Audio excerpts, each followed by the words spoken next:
کہ بتوں کی پوجا کرنے والوں سے ہمارا کوئی رشتہ ہی نہیں، وہ یہودی ہیں۔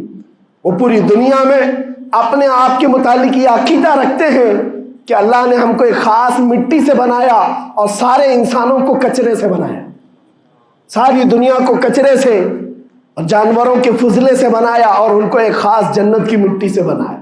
اور قرآن میں یہ ذکر موجود ہے، اللہ فرماتا ہے وقالت الیہود نحن ابناء اللہ واحباؤہ، اے محبوب یہ یہودی کہتے ہیں ہم اللہ کے بیٹے ہیں اور اللہ کے محبوب ہیں۔